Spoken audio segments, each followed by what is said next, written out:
WIIFTBP. Broken screen? Crash system? Are you in need of spyware or virus removal from your computer?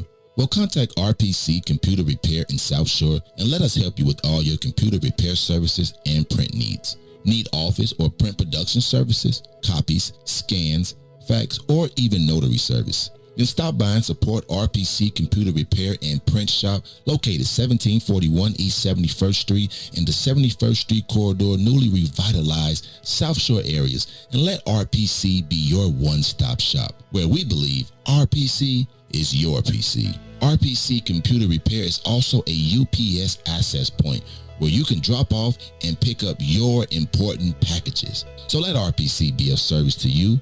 Call RPC Computer Monday through Saturday, 8 a.m. through 6 p.m. at 773-966-4457. That's 773-966-4457. Visit RPC at rpccomputeringinc.com for more information. Saturday, June 19th, 2021. Grab the family and join the Woodlawn for the second annual Juneteenth block party. Join the Woodlawn team for a day of vendors, activities, DJs, live music and broadcasts, rooftop experiences, and much more. Vendor space is still available. For tickets and more information, please visit www.thewoodlawn1200.com. That's www.thewoodlawn1200.com. We do this for the culture. All right, stop what you're doing, because I'm about to ruin the image and the style that you're used to. Reach the ruler. This is Week Ho Wednesday, and to my right is Everybody's Women Crush Wednesday. My co-host, the one and only Toy. It goes, love this show, y'all. I'm dealing with a guy. We have been dating for 9 months. In light of everything going on in the world, he has been voicing his opinion about situations, and I don't agree with any of his views. I love everything else except his opinions. Damn. How do I fix this? FYI, he's white. It's about to be a white boy summer. So could that be the issue? For sure. Just come out different when it's not coming from your own race. It's just never been something I'd be like, oh, I date Bill. I'm just a Bill. Yes, I'm only a Bill. I don't really like light-skinned guys. I don't like pink Yeah, meat. pink. So like it's like you see it. Pink tip. It'd be pink. And then pink on Yeah, the tip. I don't like. So have a light skinned guy have a dark tooth. And then it look dark, And you so it's can- not as off to me. okay, so I feel now like you- it's supposed to be pink because they light skinned. You know what I'm saying? but But I don't because want it's it to not- be dark because because then I'm it's gonna say you dirty.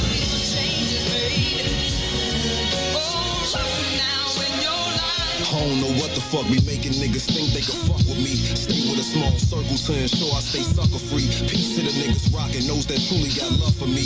To the women that be lustin' me, they dreamin' of fucking me. Lick your fingertips and rub your clit to this and let my voice bring you the climax. My raps is more real than any 3D or IMAX. Listen and digest this fly shit like Venus flytraps. Side-eye niggas that speak on my city, you Chirac. Niggas love glorifying stupid shit, the useless shit in front of cameras, goofy capping, act as if you used to shit. With Max producing shit, how could I fall short? I hit the booth and get the kicking shit of all sorts. Listen, I'm just a product of the inner city. I remember plenty nights, there wasn't any lights and with no dinner in me. I was in tune with the harsh realities of life at an early age. Was used to struggle at an early stage. That made me appreciate the small shit. So now I kick that off the wall shit that leave these rapping niggas all sick.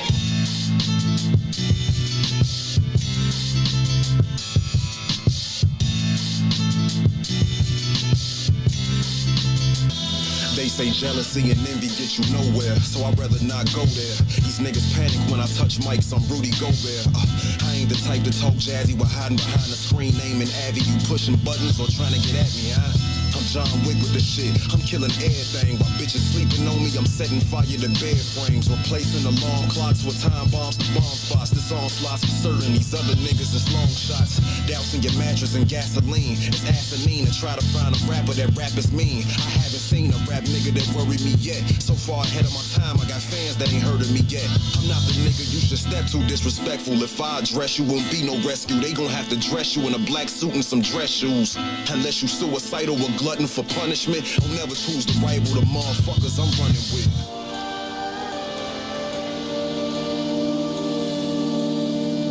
Ascension. Coming from where I'm from.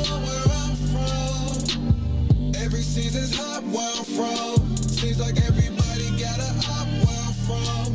Niggas barely make it to the top where I'm from. Coming from where I'm from. Still fooling. We done lost a lot where I'm from. Still watching for them niggas trying to plot where I'm from. Cause everybody trying to make it out where I'm from. Look, where I'm from, you gotta decide your own outcome. When niggas keep the peace like King and still move like Malcolm.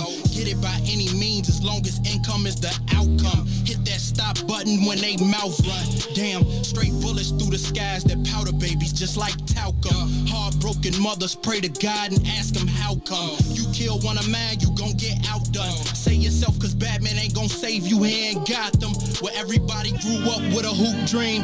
That ain't work, so now that brother out here trying move peas. Shoebox stash and try and stack it up for that new V. Scat packs, Hellcats, SIT, that new Jeep. Ballin' like a school team. I get gone off one of them cones, stay in my zone, no 2-3. R.I.P. to all my dogs, this Hennessy hit concrete. Free my boys behind them walls until they see us all free. Till our day come, we gon' keep on ball link. Chillin'. Coming from where I'm from. Every season's hot where I'm from. Seems like everybody got a op where I'm from. Niggas barely make it to the top where I'm from. Coming from where I'm from. We done lost a lot where I'm from. Watching for them niggas trying to plot where I'm from. Cause everybody trying to make it out where I'm from. I'm from the city of Foe now. Folks in mode now. Blocks they strolling while the cops patrolling. Or they in the trap trying to whip that baking soda. Kids gotta eat, gotta make payola. Try to survive in the windy city of Shy. Where even if you got a job, you finesse on the side. Cause they steady raising taxes and the rent's getting high. It's getting hard to get by, you feel that pressure apply.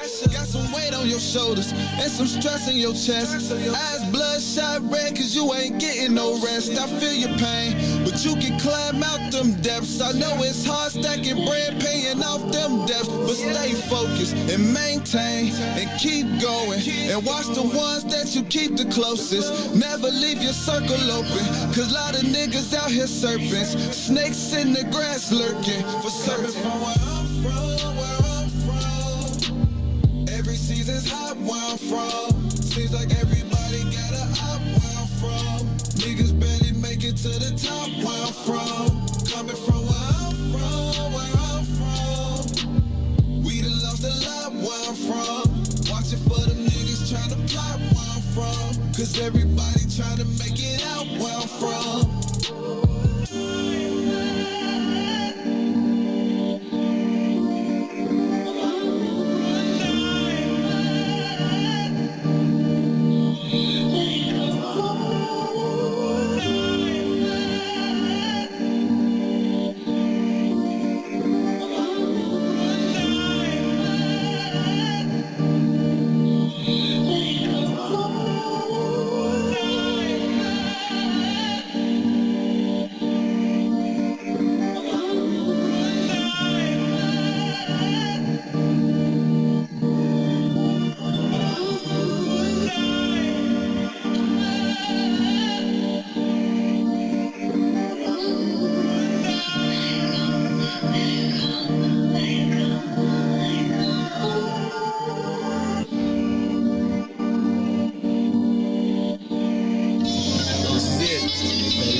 Edition. Big Luda. We can chop it up, get our profits up, get this dust. If you just rotate with me, yeah. It's not a song, I'm trying to put you on to what I'm on. Before I finish breathing, I'm moving the masses like minister speeches, penning classics as I finish my thesis. Not a pastor or a preacher, my passion is deeper. Rapper / teacher, trying to master the teachings past the sinister streets and moving bags past the police is speeding fast in the evening. The truth is, it's all about eating, but I'm feeding food for thought for those either fasting or feasting. Putting faith in my beliefs when I'm speaking. Looking straight till I'm decent, at peace with no fear, believing it's real. I tell them it's heaven, but it's hard when you talking to niggas with no ears. From clouds of chronic coughing and sessions off, walking and stressing, straight lost in the essence. I pause for a second with my thoughts and reflections. I take my losses as lessons, but it's all just a blessing, and that's the mess. We can chop it up, get our profits up, get this dust. If you just rotate with me, yeah, it's not a song. I'm trying to put you on to what I'm on. If you just rotate with me, yeah, we can chop it up, get our profits up, get this dust. If you just rotate with me, yeah, it's not a song. I'm trying to put you on to what I'm on.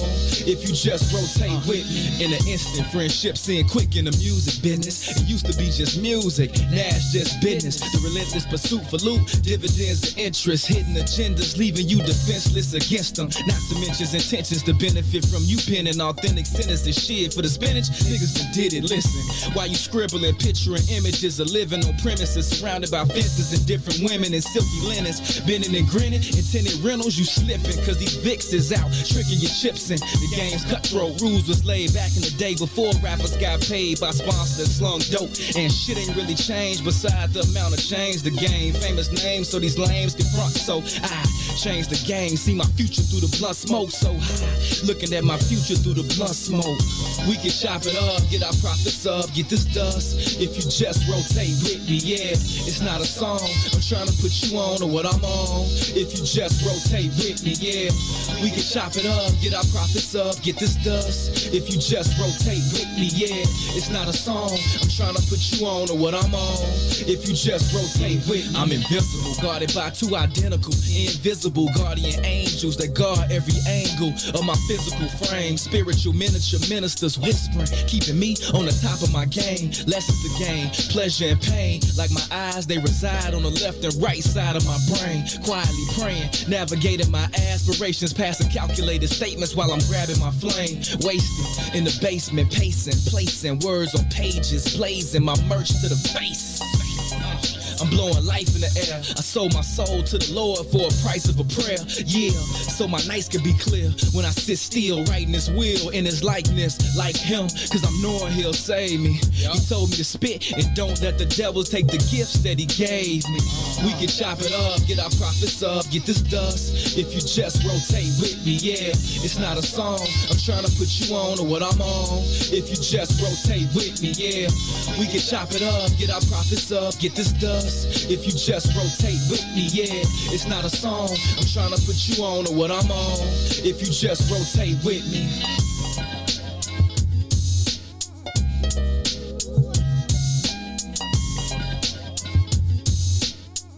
We out west with it, where we live illegal, leaning off a leader, riding regal, tipping scales like Libras. Inhale, no L's, pulling out blocks like Jenga. In the rear of a Caprice's Billy Rims, flicking decent nonetheless. Nothing less than tens for the speakers. You'll hear us before you see us with beats that beat the streets up. Yeah. So try and keep up and keep it low key, cuz police try and treat us and keep us on a leash, cuz that's how they see us, thinking we nuts. Cuz we'll die for the ground beneath us, because this land made us. This land made of players that stay on paper. That's how we came up amongst the mayhem to the day when we display what we made of. The game can never change us, the West Side teaches. On these streets where you find that D before G. We out west with it, back down, trying to flip a dollar. If you looking, then we got it, you just got a bit of plot. We out west with it, riding clean, wetter than the sea. On the scene with a full tank, blowing AC. We out west with it, I'm posted, let me know what y'all on. Cause if y'all get on something, then just hit my phone. We out west with it, yes sir. Hustle for every penny in the trenches, but we turn struggle into strength. Smell the grind in the air, take a whiff. Only the nose knows the aroma. Compose the money rolls that fold up, holding cold cups. Searching for those that got the purple O's for the $4. And we can go nuts and stay at the stove like grocers, and post up with O's on the table like coasters. That's how the game coached us, made us all in the soldiers. Now that dough is the focus, so know that we own this. Molded by the hood role models. Riding good, the latest model, drinking good. Raising bottles like we just missed a pothole. You got to know that it's impossible to stop our flow. We've seen it all from watching cops reload. 30s a drunk while drinking the night away until the block got slow. You'll know as soon as you see us, we the ones laid back in the cut. My demeanor seems to always get me up. We out west with it, back down, trying to flip a dollar. If you looking, then we got it. You just got a bit of plot. We out west with it, riding clean, wetter than the sea. On the scene with a full tank, blowing AC. We out west with it. I'm posted, let me know what y'all on. Cause if y'all get on something, then just hit my phone. We out west with it. Yes, sir, hustle for every penny in the trenches. But we turn struggle into strength. Yeah, home of the survivor, survival of the fittest in the town. It's wicked, you can J down. In a minute, what am? What's the business? The biz is how you down and get it. From Cape Town to Fifth City, the sounds of Fifth's empty. When we tipsy is risky. Where the lick be, at least 10 deep, it tempts me. But there's no mystery where the chips be, the tips G. Just our history from the 60s. Pimpin' ain't easy, but we bleed it. This here game is in our veins, in the air we breathe in. Believe this, it's no game. But the key is your mouthpiece, spit your game. But believe, turn nothing into something. We suffer without supper long enough. Struggling from summer to summer, the same place where the dope is sold. It's home to the Oprah show. The same place I know is home. We out west with it, back down, trying to flip a dollar. If you looking, then we got it. You just got a bit of plot. We out west with it, riding clean, wetter than the sea. On the scene with a full tank, blowing AC. We out west with it. I'm posted, let me know what y'all on. Cause if y'all get on something, then just hit my phone. We out west with it. Yes, sir, hustle for every penny in the trenches. But we turn struggle into WIIFTBP. Live from What's in It for the Black Media Studio, you're listening to The Bigs with Eugene McIntosh and Terrence Tomlin. Let's begin now. They calling us the bigs, it's the bigs, it's the bigs, and not because our size, it's the bigs, it's the bigs. They calling us the bigs, it's the bigs, it's the bigs, and not because our size, it's the bigs, it's the bigs. They calling us the bigs, it's the bigs, it's the bigs, and not because our size, it's the bigs, it's the bigs, it's the bigs. They calling us the bigs, it's the bigs, it's the bigs, and not because our size, it's the bigs, it's the bigs. They calling us the bigs, it's the bigs, it's the bigs, and not because our size. Just like that, we are back down on the soil. Did they hear the first? I just said what's good, man. Just give it to them again, man. What's good, everybody? You know what, Gino? I got to tell you, happy June, man. The calendar done flipped, and it's my favorite time of the year. Feeling like summertime out here, bro. I'm so happy to be back down on the soil with family members, live from the West Center for the Black People Studios. I'm your man, T-Time, coming to you as usual with my brother, Eugene McIntosh. How you feeling, bro? What's the Benoski, man? I'm over here trying to get the logistics right. I know y'all see us, man. We was out there plotting and planning on some, yeah. So I'm over here trying to work my number real quick. So I'm getting the logistics done. I know y'all don't see us on the screen yet, but just bear with us, man. Y'all hear the voices. Go ahead and lend us an ear, right? Go ahead and lend us an ear while we get it straight for the visuals. But man, we got our boy DJ in the building, the producer holding it down on the other side. What up, DJ? Yes, sir, bro. But no, how y'all doing today? Feeling good, man. Happy to be back in the building. It's our Monday, even though it's Wednesday. It's our first day of the week. Hope everybody had a good long weekend and a good Memorial Day for everybody that was celebrating. But man, we got a lot to talk about, man. Playoff basketball in the NBA, the first round is coming to a conclusion. But man, we got a lot going on over there. The Western Conference is really cracking right now, DJ. I'm looking forward to having that conversation with y'all. Cubs, White Sox, baseball, it is bussing right now. The calendar done turned June, and we got 2 first-place teams. I guess this is just going to have to do. In both leagues. So how we looking today, Gino? What man, we all good. We good? All good, yeah. Yes, but then on top of that, Gino, it's Black Music Month. You know, in June, we celebrating Black Music Month. I got a couple of questions I want to ask you. It's Black Music Month? Yeah, man. You know, I feel like I went to Seton. And when they brought a bunch of black men over, they made it a big thing. Black Music Month, we celebrating it. So it's kind of stuck with me over the years. I know as soon as June 1st hits, you'll see a lot of outlets go, champion the fact that it's Black Music Month and everything. But like I said, I got a couple of questions. But other than that, ain't it Men's Health Awareness Month too? Did you know that? I did know that it is Men's Health Awareness Month. Shout out to my father and Pops. His church. You know what I mean? They take it serious over there. It's Men's Month, so it's I think they're getting back to having some events for that. So yeah, Gino, it's a lot going on this month. And shout out to the Geminis. I feel like on a personal level, it's every man's in my family's like birthday month. You know what I mean? I know it's your season, man. Man, both of my brothers, me, my twin, and my big brother. My big brother's turning 40 years old tomorrow. See you, bro. Saw bro at the game last night with son in the building, having a great time. You know, he's kicking off his birthday month the right way. And then it's my parents' anniversary on the 14th. I think they're getting closer to 35 years. Man, shout out to moms and pops, man. Yeah, man. And then on top of that, it's my father's birthday at the end of the month. We wrap it up on the 29th with his.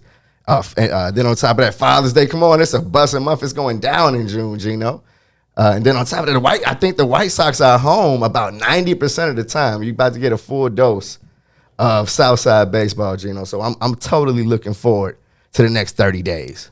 Man, that's word, man. Send it up. I know how y'all do in June. I know June is probably one of your favorite months of the year. You always find a different way to turn up. So, I'm always in and out. And honestly, Gino, I'm always looking at my account on July 1st.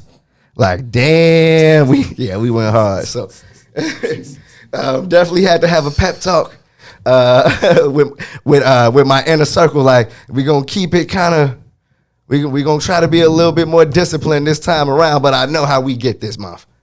So, yeah, Gino, I'm looking forward to it. But how was your weekend, bro? How I don't even know what happened. It's Wednesday You now. know what, Gino?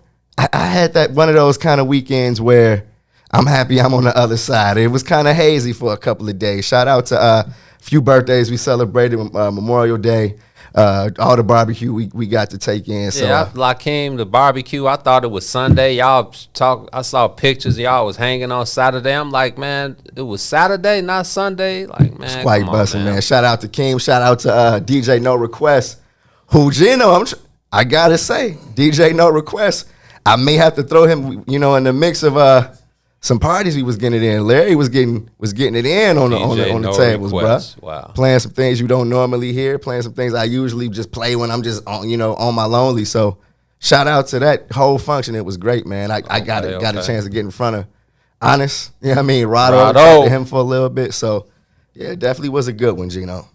That's word, man. Like I said, I don't remember what happened, to tell you the truth. I know I was at Wrigley. You was at Wrigley. I've been at Wrigley for the last week. Today is my last day. Watching Tatis and the Padres come in town and getting smacked up. Who was there before that, though? Was it a... Damn, the Reds. Yeah, it was the Reds. Yeah. I was thinking it was a division team. So, yeah. So, I've been at Wrigley since last Thursday, I think. So, that's what my Memorial Day weekend was about. Doing these games. Shout out to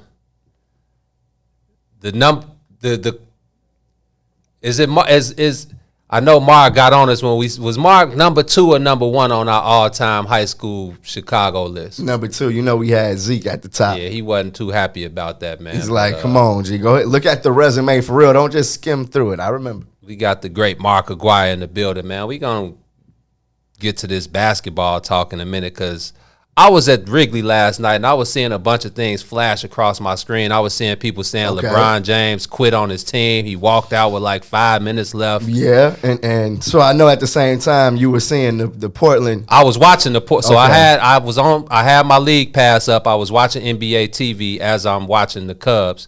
So I saw Dame. I saw they went down a dub early. And I'm like the classic double dip at the park. Yeah, so I kind of tuned out, but then I remembered, I'm like, oh, I had the game on. So when I went back, Portland was down 3. And I'm like, all right, let me tune in. And then I seen my boy Dame going crazy, but all for nothing because they ended up taking the L in 2 overtimes to the Denver Nuggets. And Denver's up 3-2. So, yeah, like you were talking about outside, man, that Western Conference is definitely something to look forward to. Game 6. Is it in L.A.? Game 6 is in L.A. They're going back to Cali. Yes, right. The Nuggets and the Portland Trailblazers will be in Portland for Game 6. Memphis wherever they at, if they going back to Utah, so they done. And the Clippers in Dallas are going back to LA 2-up, right? That's tonight. Is that yes. tonight? And I'm wondering. I got a couple of questions with some of the stuff you just ran down. As far as the Mavericks and the Clippers series, I'm wondering. It's over for Dallas. You think so? You think they blew it? They blew it. They jagged. They had some momentum and dropped the ball. Now the Clippers feel like they smell the coffee and kind of getting back to business as usual. But I'm looking at that Grizzlies series, bro. So that's where you want to. That's where you want to start. Let's start with the small beings real quick. We won't spend a bunch of time on them. So Memphis is down 3-1. Memphis is down 3-1. They're done. They are done. Stick a fork in them. Okay. I wouldn't be surprised if they got one more game in them because Ja Morant, bro. You know, I know he said he's top 5 and we had a debate. You know what I mean? No. Look, man, he got some stuff in his bag, bro. Ja got a lot in his bag, but it ain't enough to overcome. No. Remember they won this deficit. They won the first game with no Donovan Mitchell. Mitchell, he hasn't shot it extremely well, but just his presence on the court and Dylan Brooks having to defend on that end and then having to play the same way. The offensive side. So they're done. Ja has definitely moved up in my books. However far that is, I can't really tell you, but he's definitely shown improved. But they're young. They don't have enough. They're poised. Quinn got them guys on point. Remember they jagged a 3-1 lead to Denver last year. They're not going out in the first round to the Memphis Grizzlies. Yeah, so.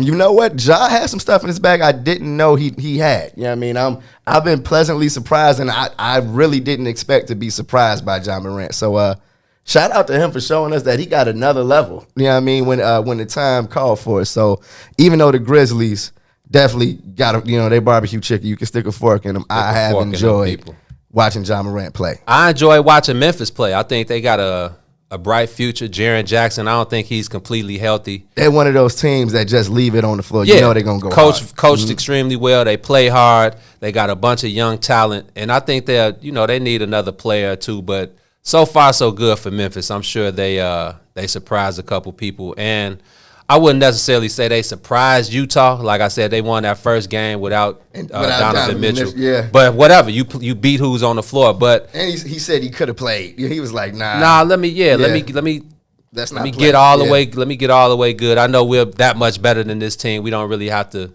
exert all of our energy. But we're better when I'm on the floor. Let's go. So.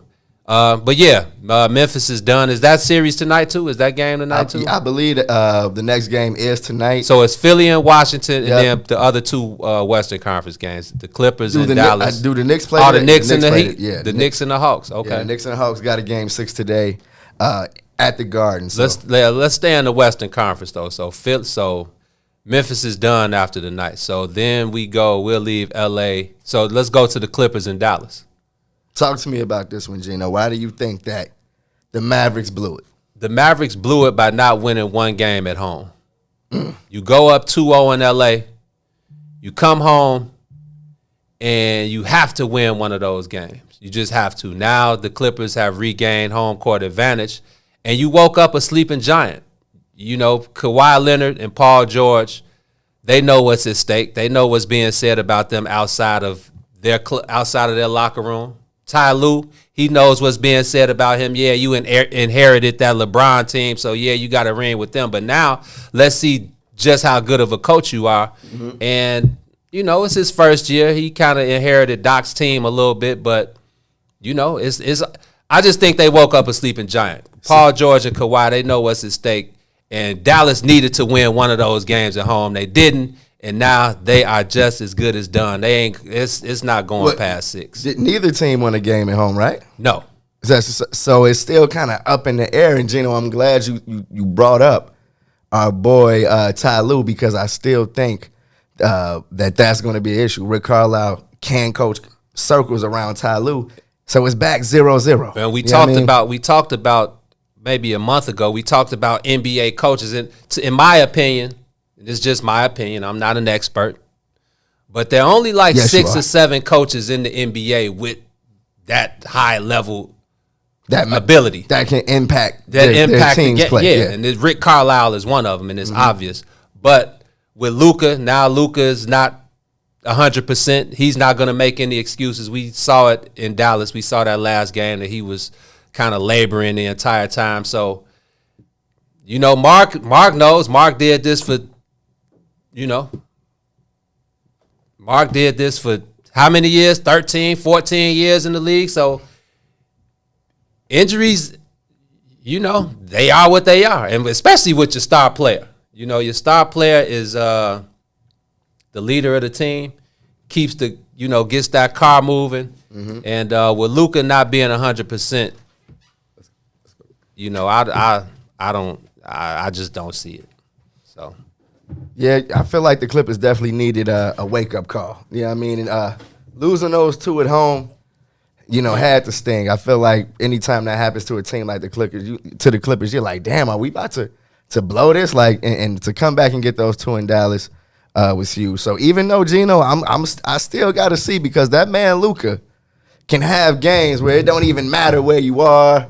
Yeah, I mean, Luka can go crazy and take a game by himself. And if the Clippers don't, you know, play the way they played the last two games, if they somehow revert back to the lackluster play from the first two, yeah, I mean, Dallas can go ahead and make them pay. So I'm still looking at that series like they got to be careful.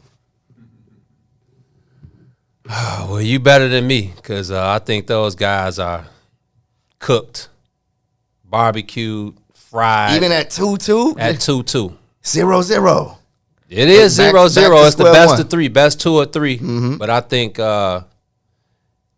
you know, just Luka not being healthy, man. That's, you know, I watched Dallas closely. I've watched Dallas during the season, and we all know that playoff basketball is much different than regular season basketball. So a lot of them guys, they just coast, especially when you know you're going to be a top whatever seed in the conference.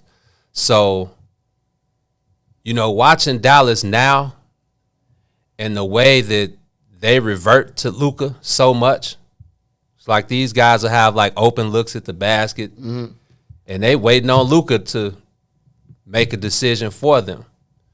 And that don't bode well for a team with killers like Kawhi and, you know, Paul George. And then Shaq always talks about the others. So when you got Reggie Jackson, you got Mr. Morris. Is it Markieff or is it Marcus? Which one is on the Clippers? Marcus. It's Marcus on the Clippers. You know, when you got him, Serge Ibaka is out. So you got guys stepping up, Zubac and, you know, Rondo making his playoff Rondo appearances. When you got guys that can come in and fill those roles. But see, now, how much is Rondo playing? He's playing enough. He's taking Pat Bev's minutes just because of that matchup. You know, Pat really can't do much with Luka, so his effectiveness offensively, we know Pat's really not a scorer, so his effectiveness is on the defensive end. You're looking at him to bite down defensively. But you just want Rondo out there because he has the playoff experience. He's become a better shooter. We saw Jason Kidd become a much better shooter later down his NBA career. Mm-hmm. Rondo, I wouldn't say he's shooting at the level of Jason Kidd, but he is a threat to knock down a wide, especially now that the game is played out. It's not even out. Yeah, but I'm still, you know what I mean? I'm giving Rondo the shot, but he's smart enough to not take it. He'll drive in. He can make the floater. He'll create the three for someone else. So just having his expertise out there, I think, gives the Clippers another advantage. But you know what I think this is, you know, at least for me? I think I'm rooting for an upset in this one. Like, I want the Dallas Mavericks to go ahead and find a way to send the Clippers home, because I'm just like, you know what? The Clippers just don't excite me basketball-wise, man. And I don't know what it is about, you know what I mean, because I do love Kawhi, but the rest of the guys on the Clippers just don't do it. I would much rather see them lose right now. You know what I mean?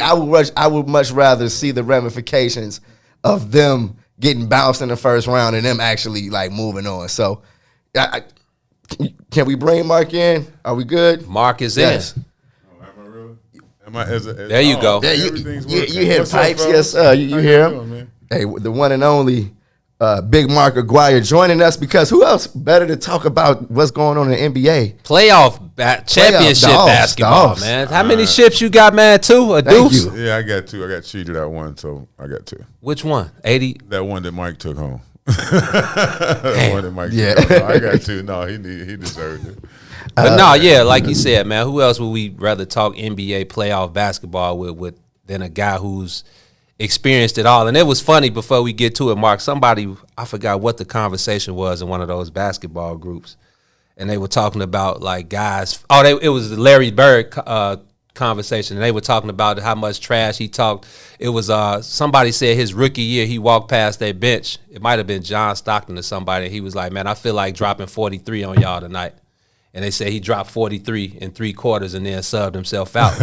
Yeah. And I was telling them, like, I remember you told us it was only 2 guys that you look forward to matching up with head up, and it was Bernard King and Larry Bird. And that's why I was like, man, y'all got to start putting some respect on the white boy's name, man. Like, 24-10 and 7 on his career, and the man couldn't jump over one of these little wires down here. Says it all to me. Yeah, you know what? I like the way you said that, and too, because I think like you guys, I mean, I really respect your mind because we've talked a lot, and you understand the small things that calculate into competing and winning games, because a lot of people don't look at those things. And I think you mentioned Kawhi Leonard and you mentioned Paul George. In winning basketball games, those are the things that show you the character of the team. Now, them going back now, if I'm not mistaken, going back to LA. Yeah. Now, not only do they want to go back to LA and win, from what I've seen and the way they played totally different than any other game they've played in Dallas. They didn't go into Dallas and get out. They went in Dallas and whooped Dallas. Right. Okay, and I know that has a lot to do with the other kid. I don't know. Luka. But on the other hand, if I'm Luka as a winner, you're never going to know I'm hurt. I don't want them to say it. Don't mention it. The NBA has to know it. I'm not going to act like it. I'm not going to do anything. And I'm going to come out and play. But just because of the way the Mavericks act because Luka was hurt, then not only because Luka hurt, the way it affects the rest of the team puts a little fear in the fact that I don't know if they can overcome what the Clippers have just found out. Right. Clippers just found out, like, hey, okay, we're not only better than them, we are really better than them. Really better than them. Exactly. You know, because Luka was going off, and I hate to see him hurt, but they know now is that, you know, we can get them, and they have the opportunity, like you say, it's 0-0. We go up 1 now. We win at our gym, and they got to come back here for Game 7? Oh, no, we're not. I get a chance to beat you Game 5, and I get a chance to beat you Game 6 to get back here. And we're getting one of those games to get back here. So that's the thought pattern that I would have with the Clippers. Like, we want to end you, like, next time. So if we get Game 3 on our bucket, you're done. You know, you're done. And I think that Kawhi Leonard has enough experience in playoff to understand that. Facts. Facts. Oh, yeah. He understands that. And I think that Paul George has enough experience to do that. And they have Rondo, right? Rondo has enough experience to have that. On the Maverick side, I think they were playing off emotions. Yeah. And, we're winning and they're getting too hyped. No, brother, it's 7 games. And I don't know if the Mavericks understand that. And that's what I was just telling T as I watched Dallas throughout the year, and I've noticed how much they depend on Luka. And this goes back to what we were just talking about outside. It's like, all right, Luka, you can get 40. Right. But Tim Hardaway Jr. can't get 20. Yeah. Dorian Finney-Smith can't get 15. Absolutely. You know, and Kristaps Porzingis, I don't know what this guy is doing. I don't even know why he's out there. He's just not been effective at all. You know, I don't know.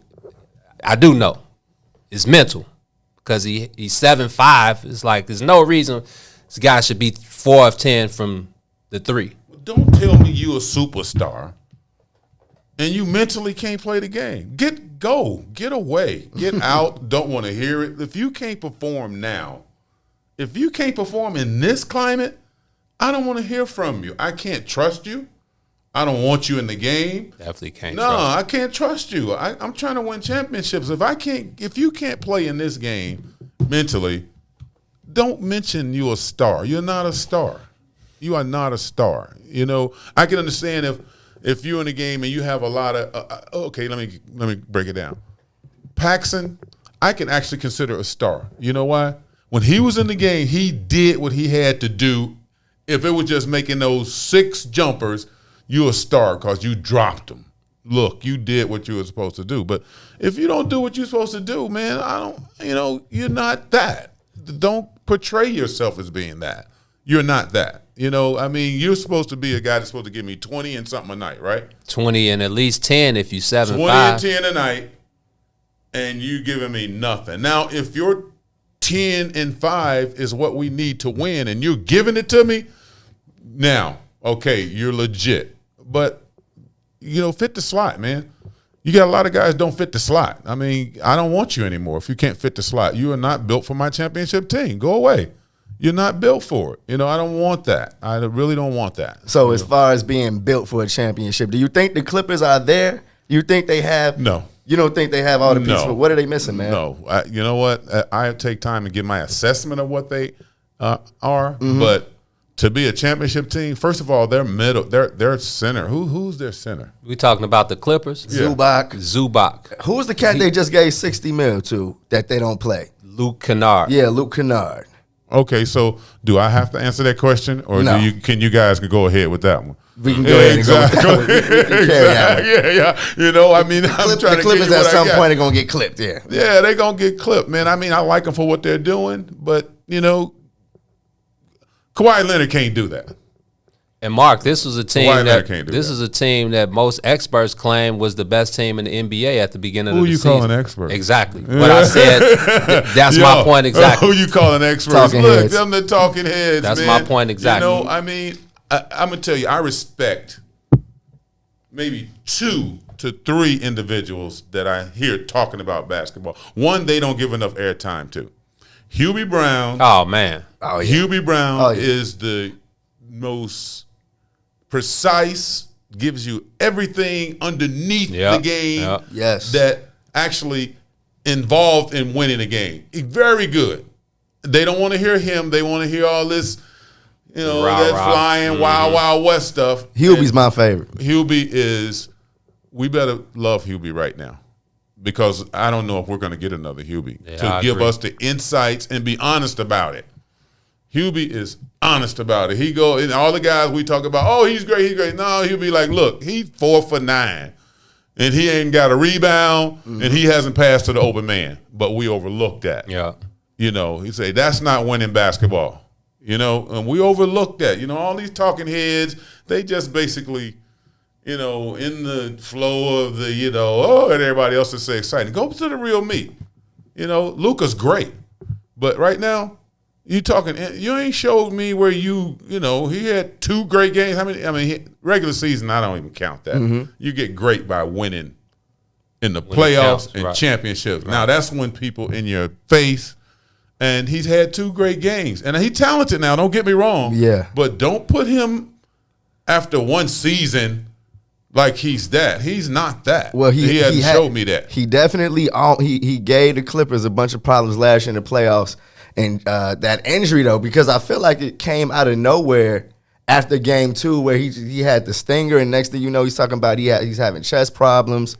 So I hate that that's the issue, because I just feel like he has some aspects of kryptonite for the Clippers. Like the Clippers, when he's healthy, I don't know what the Clippers can do with that man. Okay, so I got you. Let's run the tape back. How many times did you see Bird complain about an injury? That man, in the playoffs? Didn't the man play with a back injury for 7 years? He just stretched on the sidelines. Did you ever hear Bird talk about At it? all. They talked about it. Right. They have to report it. And when they say, Bird, what you doing? I'm playing. That's it. I'm playing. Hold it. You saw Isaiah play with a raggedy ankle. Dang, it was this big. It was that big. Gave them people how 25 and a half. How many times did you hear him talk about it? I mean, that these, not to say that you're not hurt, but these guys are focused on the title. Your brain being somewhere else. Man, I don't care what it takes. Look, whatever you got to do, I care less about what that injury is. I'm on the title. But you get out there, you talk about the kid, I guarantee you, my guess, I guarantee you that if there's any way possible, Chris Paul plays. And that was going to be my comparison because Chris Paul that's that same injury. I don't know to what extent, but it's the same thing. Chris Paul said Monty Williams told him, yeah, Chris, I don't like the way you look, and I think I'm going to sit you tonight. Chris Paul said, I told that man, hell no, you ain't. There's no way. Hell no. Hell no, you ain't. Hell no. Hell no. But that lets you know that's what wins titles. That's what wins games. It ain't the guy that's scoring 40 and kind of, it's that guy that's doing that little stuff like that. Those are the title winners. So those are the title winners. So and let's move on to talk about the Lakers and Phoenix. But when we talked in the hallway, we were just talking about getting the leaders of the teams when the moments, during the game and those certain moments. And do you fit? And again, you won these championships. You've been the number one option. You come off the bench. You play every role possible on every type of team to win championships. To win ships. So I'm saying, when you talk about the leaders, is it about the leader being more selfless? Like you said, getting those other, because at the end of the game, the ball is going to be in the guy, Isaiah, Mike, Magic, Kobe, LeBron, Dame Lillard, all of these top guys, the ball is going to be at their hands at the end of the game. But during the game, is it about being selfless and making the guys around you that much better? Because they're going to be open, and it's like, well, he's a bum. Because this is open gym. This is my thoughts when I'm in open gym hooping. And they like, man, dude ain't shit. And I'm like, bro, he's wide open. You have to pass him the ball. Because you're going to need him, because he's going to continue to be wide open. What, you going to keep playing 4-on-5? Now, if you hit him one time and he makes the shot, that gives your team another option. That gives him more confidence. And now, at the end of the game, when you think about leaving him open, now it's wide. Now, like you said, now it's just me and you. Y'all can't double team and triple team me, because now you got to believe in him, because I just hit him and he made a shot. Now his confidence is up. So I feel like it's about these leaders and these guys being more selfless and knowing that you got to have the rest of the team involved, or you're not going to win it, man. You're dead on what you're saying, but the process of getting to that is what has to happen. Getting to where you're that guy, you say, I'm confident in that guy. The process happens is that as a leader, you have to bring them with you. Know your thinking, know your heart, know what you're doing, and have a piece of that fall into them, meaning that, look, you my and I don't quit, meaning that when I come to this game, when I look at the opponent as Pippen sucked up from Jordan, I don't look to just beat him, I look to destroy him, which he picked up. I love the way he picked it up, which trickled over to Paxson, which triggered over to Horace Grant, and you could see in them as a team form that coalition to be like, we all come out here like this, and that's the way you find out who can play. Like when you talk to the Lakers, LeBron walked off the court every day and he getting a lot of hype, crap about that, and I can understand that, but he ain't happy. Like, I ain't happy with none of y'all. I'm not happy with y'all, and what you need to do now is think about that when this game coming up. And you think that's what's on them guys' heads? Absolutely. You know what? I feel like the issue with that becomes, LeBron wasn't perfect. You know what I mean? Did LeBron do enough to keep that team in the game? You can't question me. But see now, you can't. We can't question LeBron. I mean, my teammates. But if you see what let me back it up. Do you ever question Larry Bird? You can't. You ever question Kobe Bryant? You ever question Magic Johnson? You ever question Isaiah Thomas? So what I'm saying is that you've never been in my position as LeBron is. You've never been in my position. You haven't led a team. You can't think about questioning me. How many chips he got? 5? How dare you? How dare you? How many chips he got? 5? LeBron? Yes. 4, yep. Okay, 4 or so 5, what I'm saying is I led and been 4. Been MVP how many times? Finals 5, MVP? Every time we won. So, shut up. Shut up. Shut up, Dennis Schroeder. Shut up. Listen, You have no idea what it takes or what I've done to get where I'm at. You are nowhere near there now. Matter of fact, you probably will never be able to lead a team into a title. Very few. So you don't have the right to ever question me about what I'm doing at all. Never.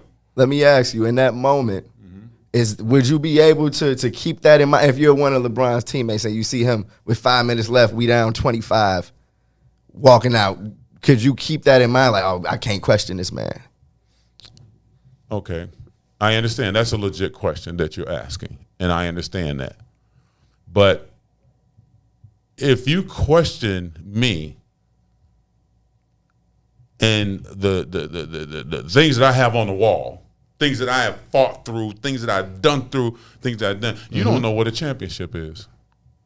I might not want you. You don't know what a championship is, because if you in your heart knew what a championship was and saw it, you wouldn't question me. Because everything I do, champions on a day-to-day basis, they are champions not only in the championship round, they're champions in practice, they're champions in what they do, they're champions in what they say, and that little move right there, you cannot question it. Like, okay, that wasn't great for you walking out with 5 minutes to go, but let me let you guys know, we've lost this game. And as a champion, I'm not just upset, I'm highly pissed. I'm highly pissed. So you know the way I'm coming back to this next game, and you need to check yourself, because if you can't come in this game playing and ready, I don't want you. I don't want you. I have no need for you. That's the kind of message that you got to send to champions. I think Mike sent it to Pippen. The day of the, I call it like it is, the day of the headache.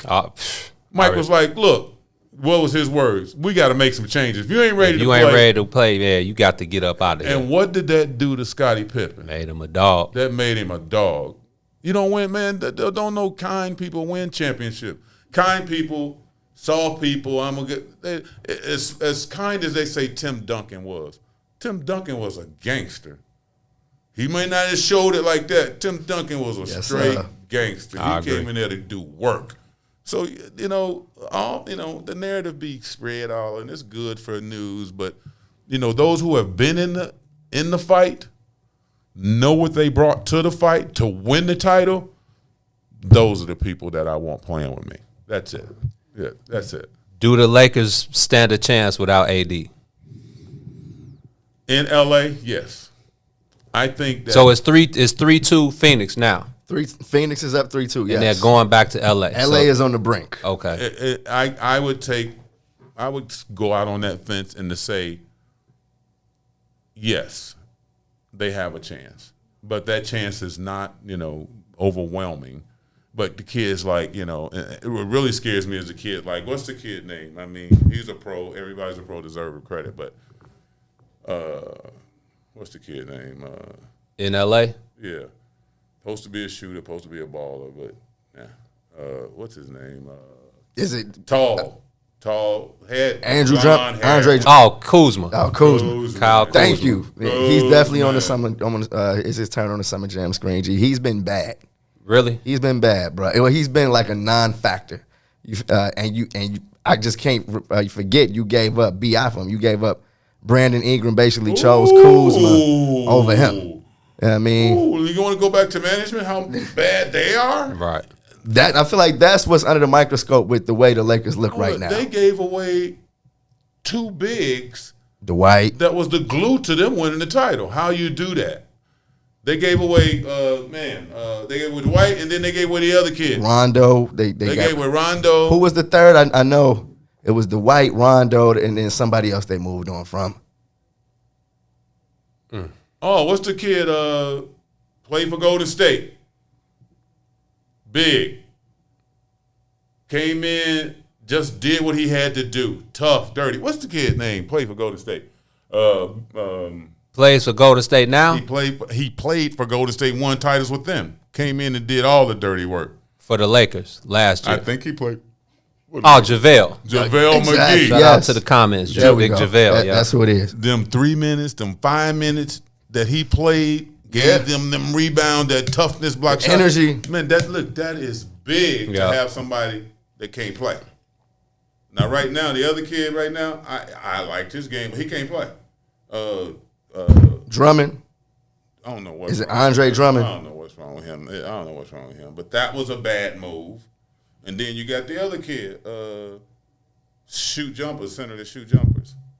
You see, I don't watch them because they boring to me. The center that shoot jumpers. Yeah, y'all got to help me out. It's like every team got one. Yeah, I was going to say, that's like every team in the NBA. That ain't good. What's the kid's name? He got a brother. Mark Gasol. Big Mark. What Gasol doing? Whew. Salty. Just filling the spot. You know what I mean? Salty. But when you had the White and you had the other kid, they was getting them offensive rebounds. Like you said, guys that knew their roles. Dude, nasty, get in there and fight. I don't see none of that. Yeah, they missing all of that. They missing. I think they thought that AD second year around, because that was his first year last year, but I think they thought that AD could fill that void. But AD is, and I love ADs from the, we got love for our guys from the crib, but we got to keep it real. AD can't stay on the floor. And that's the thing. Because I feel like when he's healthy, he can feel that void. But when is he healthy? You see, they called him street clothes on the. I heard Charles, but that was Charles. Miriam Frost in the comments, she said Barker called him street clothes. And I was salty at first. You know what I mean? Then I'm like, well, damn, he last year when he was able to stay healthy was like the first time we've seen AD stay healthy like that deep into the year. And it was a shortened season. And yeah, it was it's like those adjustments. It's just like any sport. When you burst on the scene and teams don't have that scouting report, they don't have much film, they don't have much to go. But when there's that year under your belt, now teams can plan for you. And like I said, I feel like the Lakers thought that they could implement more, because now AD, you got to see the double team. Now you got to be able to pass out of the post. Okay. Now you got to be able to see the floor and make the other. It ain't just LeBron this year. Yeah. Now you got to do that. And I think AD can do it. But like Barkley said, man, you got to be healthy, bro. You can't just come back. You missed 20 games, 25, 30 games in a row. Now you come back at the most crucial time. And it's something else now. You can't do that. So it's true. It's ugly for the Lakers if you ask me, Mark. I'm with you. I wouldn't bet against LeBron, because I think if he activates, his Superman powers, I definitely think they could beat Phoenix in 7. But if I was a betting man, which I am, but I would put my money on Phoenix to pull this one out. This is what I said in the group chat last night. I'm like, I feel like we're watching the end of LeBron's reign. Like this is what we're about to see. Like he can't will a team to a victory in a playoff series anymore, especially not against a team like the Phoenix Suns, who I feel like people forget have the second best record in all of the NBA, and Chris Paul is back healthy. Yeah, he hurt his left arm a couple of games ago. Healthy enough. CP3, which should have been a finalist for the MVP, in my book. You know what I mean? That's the way he played this year. The Lakers are in trouble. I don't think if AD doesn't come back and play the way we know he can, because even when he went out in game 3, I felt like he wasn't giving him enough to make me feel like the Lakers would have won if he stayed in that game. So I feel like, and we said it at the beginning of the series, even if the Suns are really good, you know what I mean? I feel like they could end this in the next game. They can end this in LA. They need to. They can end this in LA. Chris Paul has been through so much where I feel like, no, it's time to put the nail in the coffin. Yeah. Yeah, you know what? I think the scariest thing about it is that Chris Paul transferred the destruction over to his teammates now. When you look at them boys, especially the center, what's the center that plays? DeAndre Ayton. Yeah, been balling. Listen, don't sleep on this kid. They don't want to mess with him. Matter of fact, I don't think AD want to mess with that kid. I'm looking inside the game, meaning that we watch him when they have the ball. But watch him when somebody else shoot and this kid crashed the boards. Oh, man. He's climbing AD's back. He's slamming him over on the side.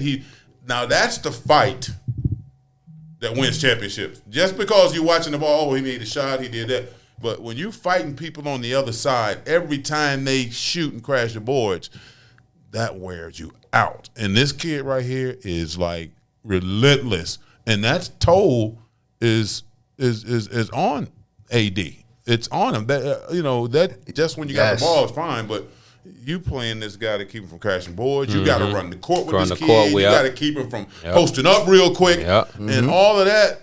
Especially if you just came off an injury, that's taxing on your body. Hey, Mark. Remember we were talking about the game inside the game. That's exactly what that is. Inside the game, man. You know what? Let's take our first break real quick because we won't jump right back into this conversation after a few messages. We'll be right back on the soil. WIIFTBP.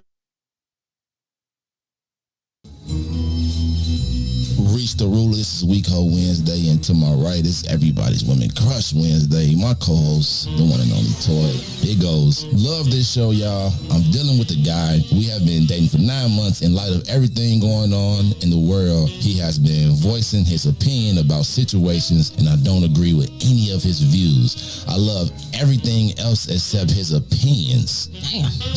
How do I fix this? FYI, he's white. It's about to be a white boy summer. So could that be the issue? For sure. Just come out different when it's not coming from your own race. It's just never been something I'd be like, oh, I date Bill. I'm just a Bill. Yes, I'm only a Bill. I don't really like light-skinned guys. I don't like pink meat. Pink, so it's like you see it. Pink tip, it'd be pink. It'd be pink on the tip. I don't like So have a light-skinned guy have a dark tooth. And then it look dark, so it's nasty off to me. I feel like it's supposed to be pink because they light-skinned. You know what I'm saying? But I don't want it to be dark because then I'm going to say you dirty. Broken screen, crash system. Are you in need of spyware or virus removal from your computer?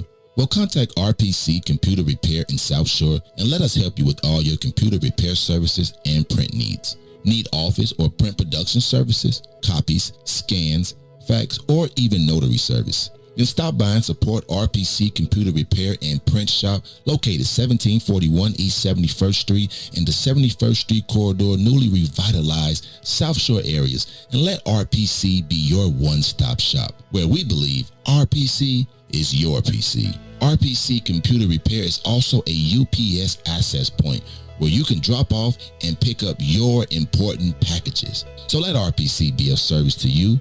Call RPC Computer Monday through Saturday, 8 a.m. through 6 p.m. at 773-966-4457. That's 773-966-4457. Visit RPC at rpccomputeringinc.com for more information. Saturday, June 19th, 2021. Grab the family and join the Woodlawn for the second annual Juneteenth block party. Join the Woodlawn team for a day of vendors, activities, DJs, live music and broadcasts, rooftop experiences, and much more. Vendor space is still available. For tickets and more information, please visit www.thewoodlawn1200.com. That's www.thewoodlawn1200.com. We do this for the culture. All right, stop what you're doing, because I'm about to ruin the image and the style that you're used to. You're listening to The Bigs with Eugene, McIntosh, and Terrence Tomlin. He's bare-chested, right here on What's in It for the Black People Media. Dame Lillard, and I'm rocking with the Bigs. Hey, this is Jason Kidd, and we're rocking with the Bigs. I'm Chris Bryant from the Chicago Cubs, and I'm rocking with the Bigs. This is Mark Cuban, Dallas Mavericks. You're rocking with the Bigs. We all remember our life before COVID-19. The parades, the lakefront barbecues, taste of Chicago, the happy hours, and most importantly, loving those unforgettable moments with our friends and families. Getting Chicago vaccinated is what will make the activities we miss safe for everyone. So let's get back to it, Chicago. Let's come together to end this pandemic. Find your vaccine at chi.gov/COVIDvax. WIIFTBP. Live from What's in It for the Black Media Studio. You're listening to The Bigs with Eugene McIntosh and Terrence Tomlin. Let's begin now.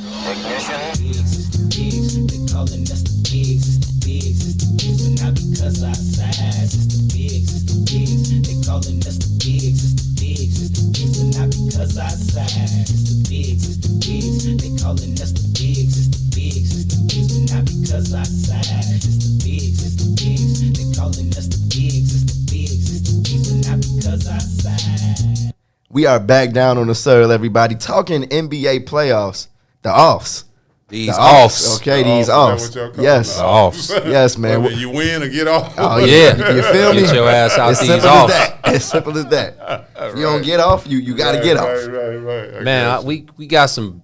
Let's stay in the West before we give the breaking news that you just gave us over What in a the break. East. It was a bunch of news that we just got wind of over the break. So Let's stay in the Western Conference, man. Last night, my favorite, my D-Rose is Chicago, so D-Rose got a special place in my heart. That's a given.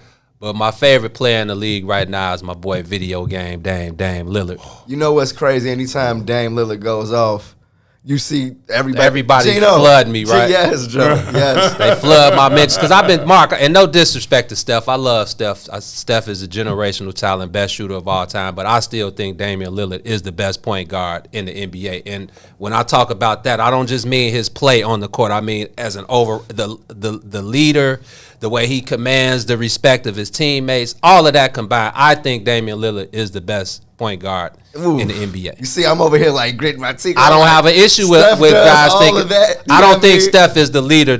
Steph not the leader? No. They don't go like they don't. I think Draymond shares the leadership of the Golden State Warriors. I feel like Draymond is a great sidekick to have. I agree. But it's no doubt that even Draymond, you fall in line behind Steph Curry.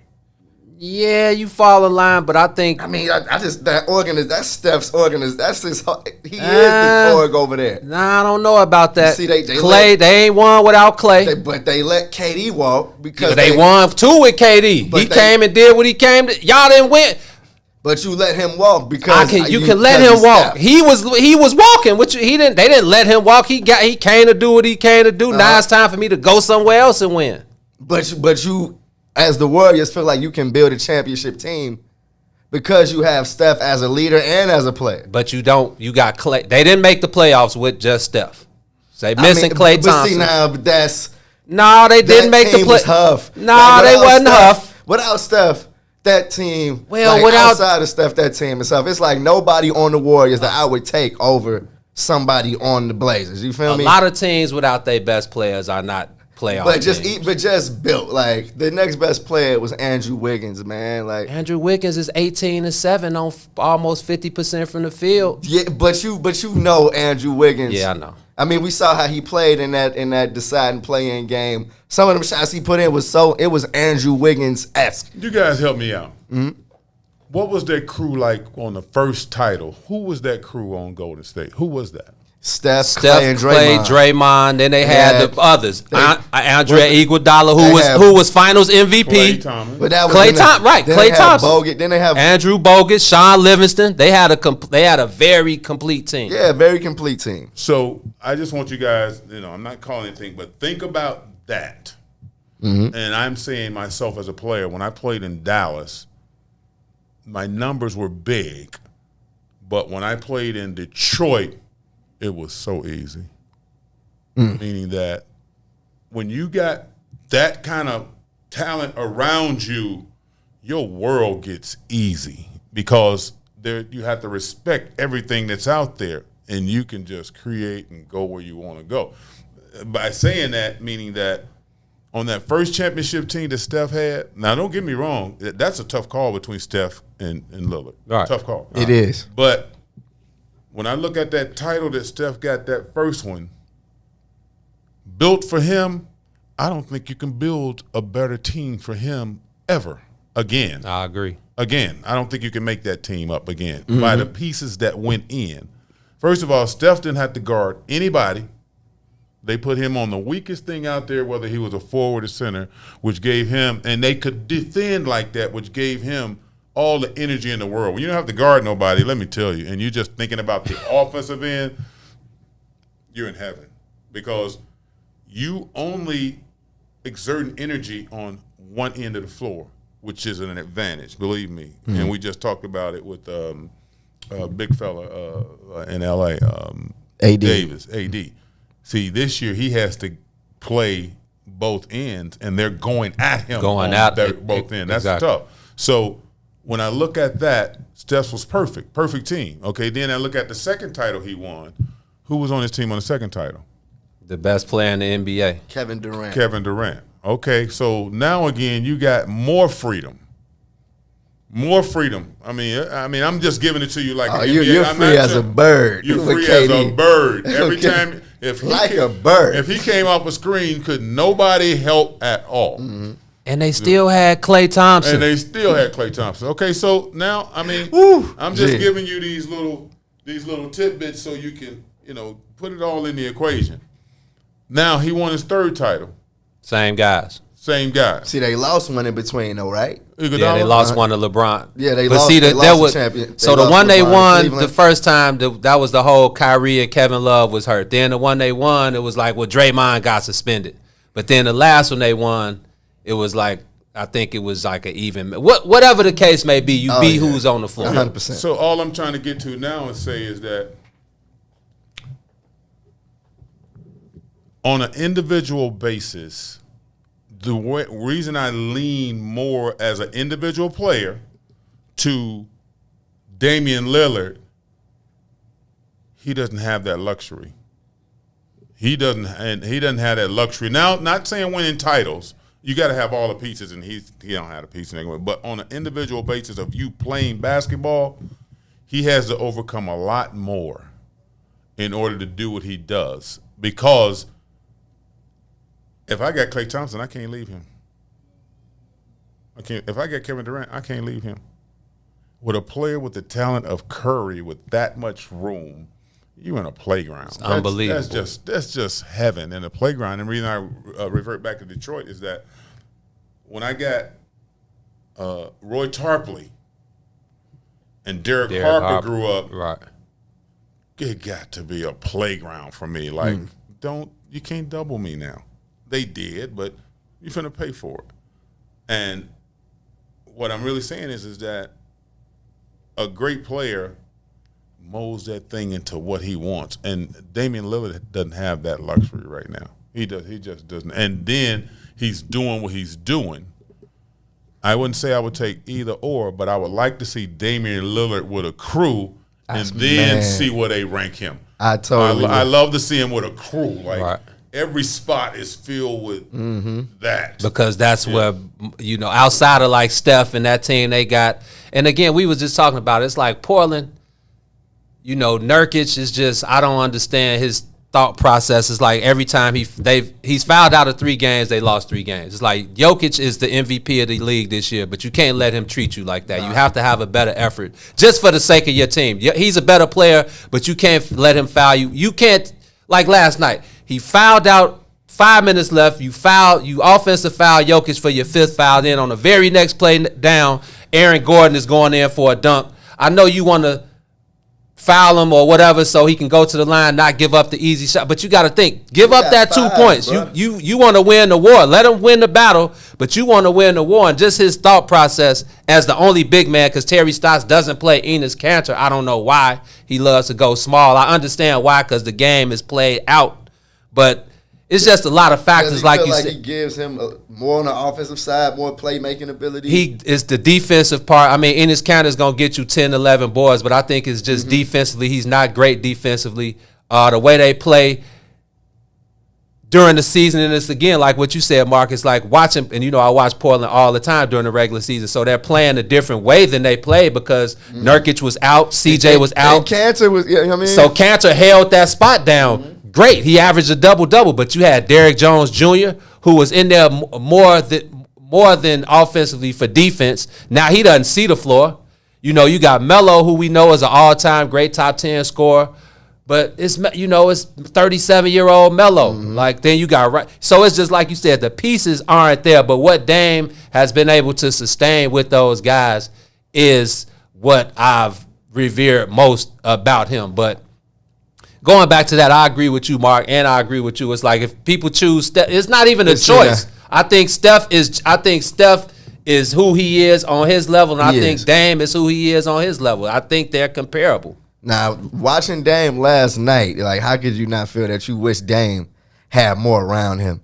You know what I mean? In that overtime when Dame ran out of gas and you just saw his guys just look like they weren't in it. You know what I mean? Like their head wasn't in the game. Yep. Like y'all just spent the last 5 possessions watching Dame like we did. They played You know 2 overtimes, overtimes, and Enes Kanter was the only Blazer to score other than Dame, and he scored 1 bucket. And then when you got somebody like CJ, I mean, he has his flaws, but I feel like he's good enough to deliver in that moment, and when he doesn't, it's disappointing. So I don't know if Dame is the guy to bounce, you know what I mean, and see what else is out there. I feel like he's one of the more loyal cats. And everybody wants Dame to bounce, but if we've talked to Dame. He wanted in Portland. He's life, Mark. Like life is good in Portland. He's taken care of. The city is his. His family is out there. They've been there for 9 years. They took a real chance on him, man. And, championships.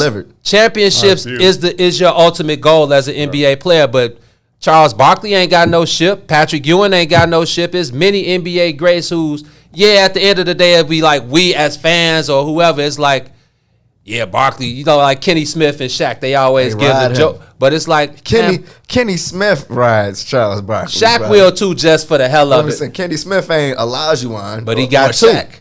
You know what I mean? He got 2. But what I'm saying is, what I'm saying is, and I'm speaking from I've never been in the NBA, I've never been in your shoes, but I feel like, and I'm not gonna put Dame on Front Street, but it's like many NBA greats ain't won a championship. Winning the NBA championship ain't the end of my life. Not winning the championship. Factor. It's not that, but it's not the end of my life. Mm-hmm. But you're not, chances are a lot of NBA players are not going to win a Mark, 89% of NBA players don't win a championship. You're in that 11%. Only a few teams have won. Yeah, so, when you play, you would hope, that's your hope, to win a title.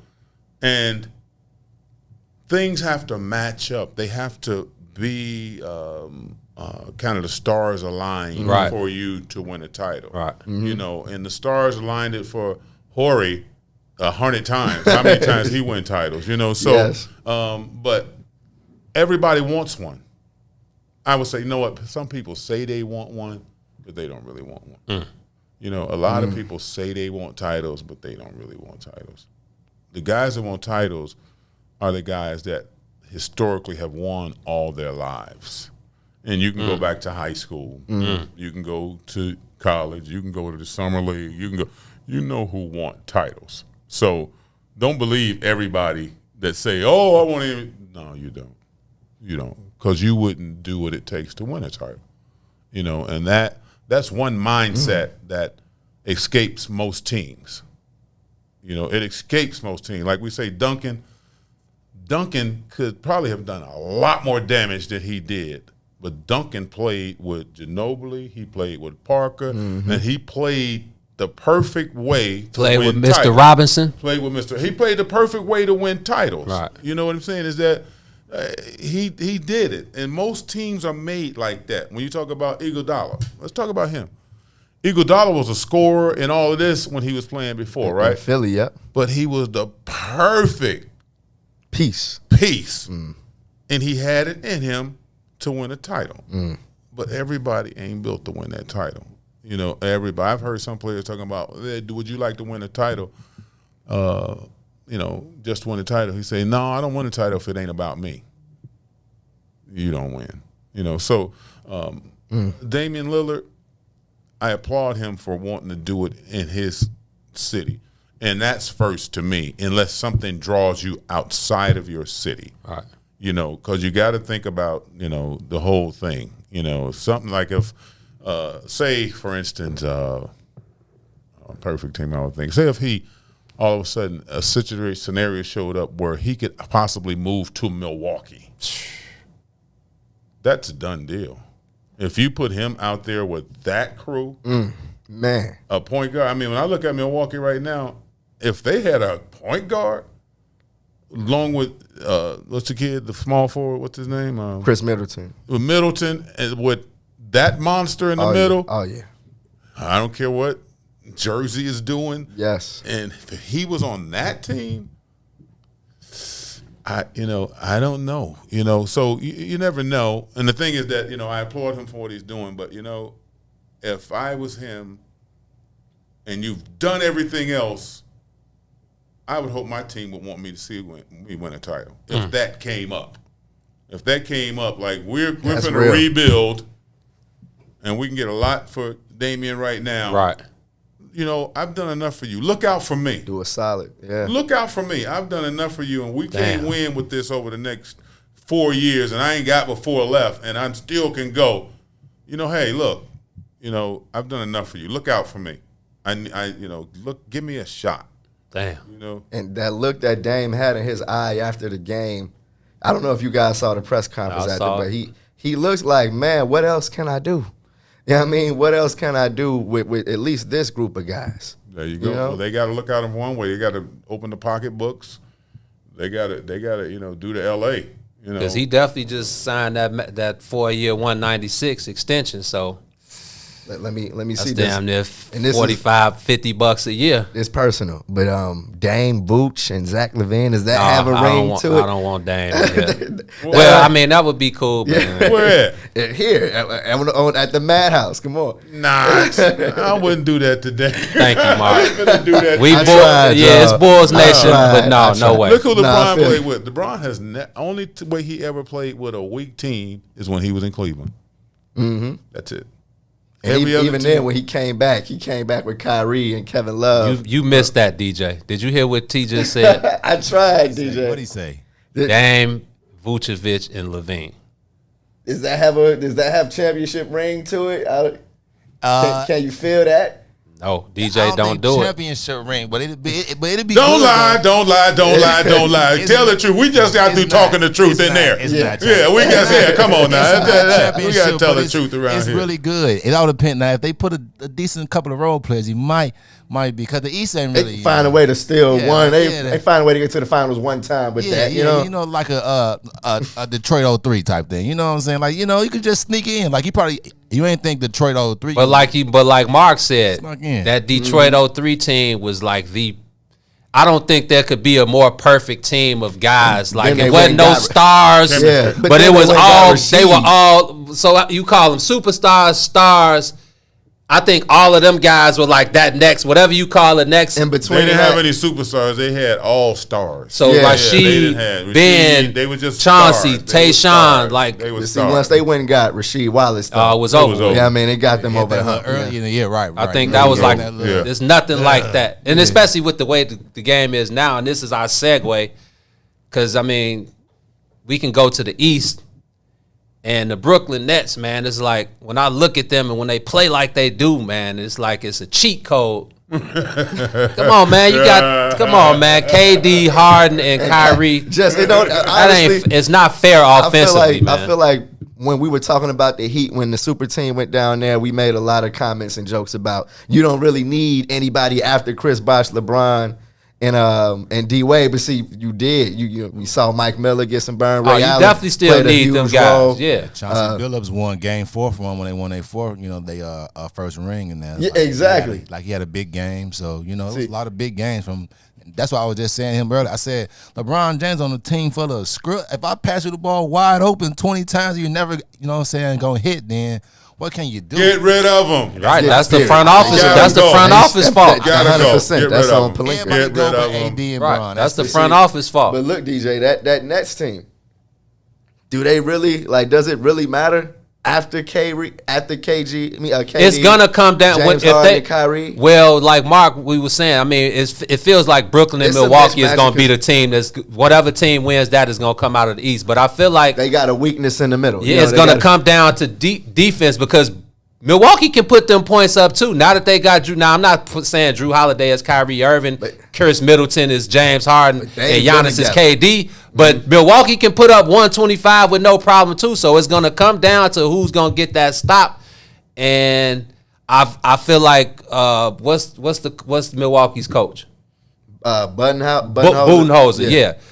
He needs to get some credit because the last 2 years he's been loading Giannis up at the top and he's been trying to let him go one-on-one. So and now he's found spots, adding Drew Holiday, adding PJ Tucker, Pat Connaughton, all of these guys now, and then finding spots for Giannis. Now you put him at the mid post. You put him on the block. You put him at the high post. You don't just load him up at the top of the key, and he try to go 1-on-4. We pack the middle, and now you only got one kick to Chris Middleton. Now it's the defense. So now we kick it. Now it's the swing. Now it's a swing. So now when Giannis drives, you kick it to Middleton. We cover that. You kick it to Holiday. We cover that. Now you kick it to Connaughton, and you can't get everybody. You're going to have to give something up, right? And now you can't do that no more. So I feel like Brooklyn and Milwaukee, that's what it's going to come down to.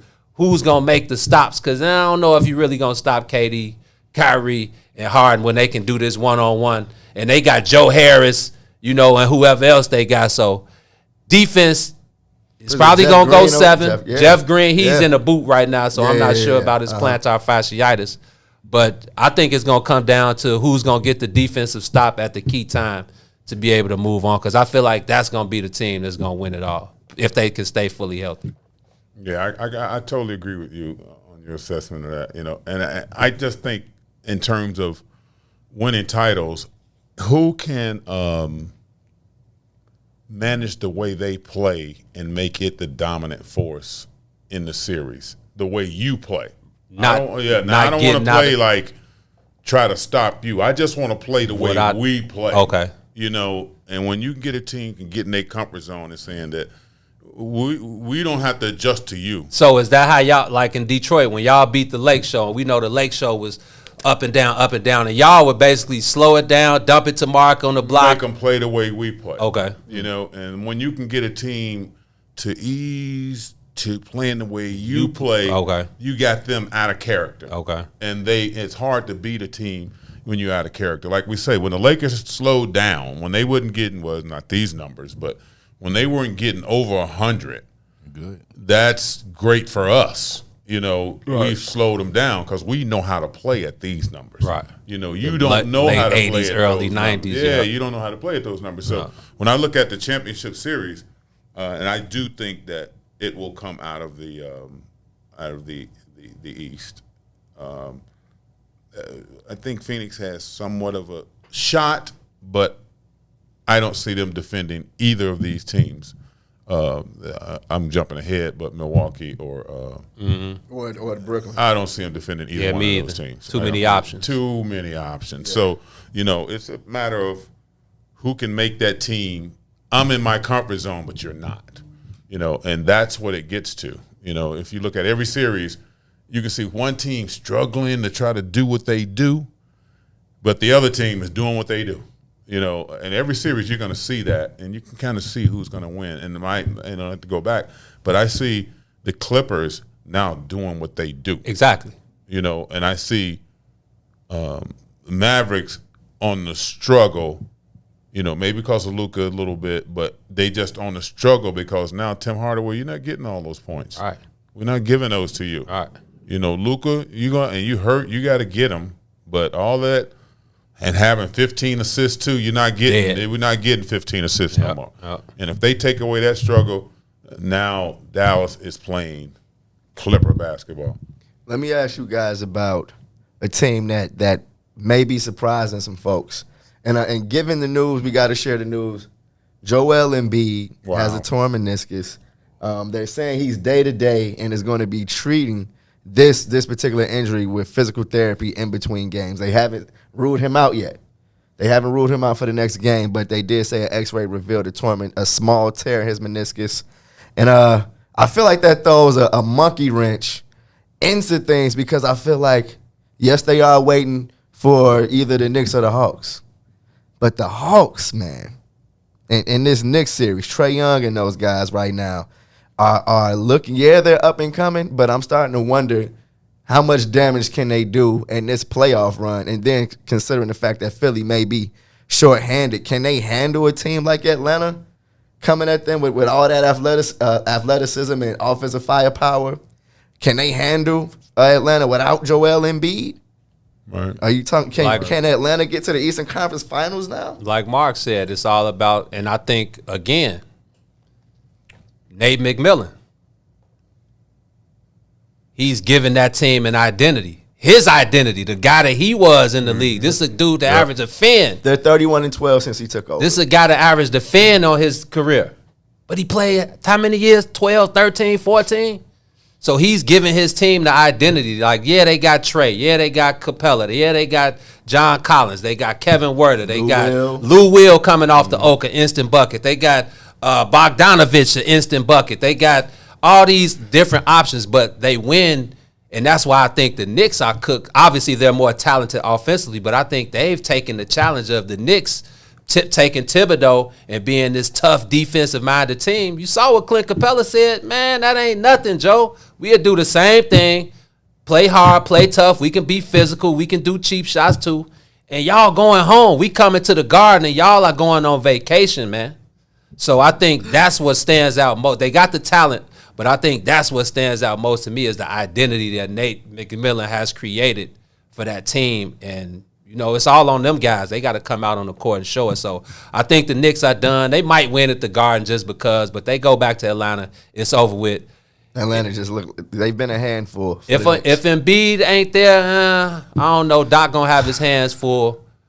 But I do think the Hawks are one of them teams that you're gonna have to look out for in the next couple years. Now, Big Mark, I mentioned over the break. I said I know D Wade played with the meniscus tear. I don't know how severe Joel Embiid's situation is, but you came on talking about how players basically handle injuries in your day. Yeah, I mean, is this something that a guy like Joel Embiid can play through and be as effective as we know him to be? I think he can. Like, it depends on the severity of the injury, but without him, it's not happening. It's not happening. I feel you, it's Mark. I mean, without him, I think it's a toss-up if they get to Atlanta. I think it's a toss-up without him. Because you not only talk about what he provides as an individual baller. All year, this is how we played. All day. We played around through Embiid. Yes. Embiid. Yes. So now, all of a sudden, you say in the playoffs, I got to turn that thing around. Yeah. It can be done, but it can't be done in the playoffs. It's hard to do that in the playoffs. You don't know where the ball goes. This guy is not comfortable handling it that much. I got to shoot a little more. And hold on, now on the defensive side, I got to guard him when I'm not used to doing this. We're used to having him here.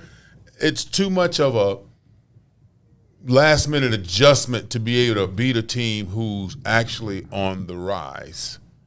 And if they can play, again, like they play every day and you have to find another way to play, I would softly say, no, I would strongly say that without Joel Embiid, they don't beat Atlanta. They don't beat Atlanta, especially when your maxed out superstar shoots 2 for 15 from the free throw line. Bruh. Who was that? Ben Simmons. Oh man, from the free throw line, it is so tough to watch. But he hit 5 last game. Man, he hit 5, and how many did he take? Like 16, 12 or something like that. 5 or 12 from you the can't free win. throw You line. can't win I games know like that. that. Hey, I know that, but And I like Ben. What has the NBA come to where y'all maxing out guys who was the superstars of the team and can't finish a game because he can't make a free throw? Shaq didn't have the ball in his hands though. I'm just saying you can. No, Shaq was getting 30, 40, and 20. But I'm going to max out Shaq anyway because he's the only unstoppable. That's what I'm saying. You He can miss 10 games. That's what I'm saying. You can miss all your free throws because you go. That's what I'm saying. Like Ben Simmons has the ball in his hands. So but don't forget, I watched the game. I remember earlier in the year, Scott Brooks did the same thing to Ben Simmons. Yeah. The man shot like 20 free throws in the fourth quarter.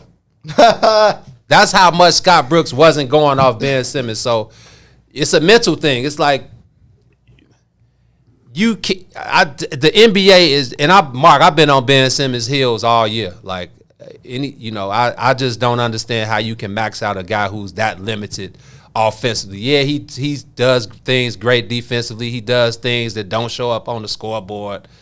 But your superstar player has to be able to come through for you in the clutch at the end of the game, especially 15 feet with a wide open look at the basket. Is he a superstar because you paying him like that, or is he, He's a superstar because he's been in the All-Star game every year. Yeah, he's a max player. He's the first pick. The first pick of the draft. Okay, we just had the Kwame Brown, the first pick of the draft. Kwame Brown was never an All-Star. You see what they say about him. I'm not saying he's a. I'm not. And Did again, you see Stephen A. broke it down like basketball wise? No. You know what though, man? I mean, I'm gonna jump on that a little bit, and I really want to, because we always on the athlete. Let's talk about those people in the front office. Period. Okay, so, you hire people all over your organization to make your franchise better.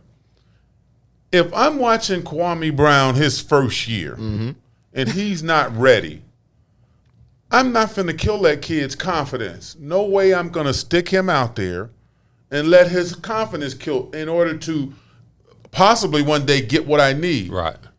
He wasn't ready. He wasn't ready. I mean, when I see him his first games, he wasn't ready. But not to say he could be ready. So now, who did I have on my coaching staff that was supposed to improve him? Trainers. Who was that guy? Now, Mark, did y'all have player development when you was playing for in the Mavericks? Was that a thing? Was player development a thing back when you played? Player development was a thing, and then everybody can't do it. You know what I'm saying? Everybody, there's some garbage player development people in the league. There's some garbage and everything else in the league. Was it so they hire their guys, their boys. Exactly. Because Doug Collins was the coach over there when Kwame Brown got drafted by the Wizards. Yeah. Who? Doug Collins. MJ's boy. Yeah. What was he supposed to do? Do what MJ told him. So what I'm saying is that what was he supposed to do? I love Doug Collins, but I'm calling it like it is. Do what Big Mike told him to do. What could he teach Kwame Brown? Exactly. His boss. Do what his boss Mike told him to do. Right. I understand it, but I mean, let's go back to Kwame. Those are your informative years. You have to be taught well in order to do what you need to do. Right. If you're not, that foundation is not have the things that it needs, you're behind the 8 ball just like a kid in school. If you're not teaching them the foundation, they're going to have problems throughout their school year. I don't think Kwame Brown was taught. I personally, we can talk, and he still survived 13-4. I don't think he was taught. Exactly. And I look at a gentleman, I'm not trying to tout myself, but Jermaine O'Neal, was brought the same way. And I'm still finna tout myself is that Eddie Curry was brought the same way. So I didn't get him perfect, but Jermaine O'Neal was given up by Portland. They traded him for nothing. I don't know what we got him for.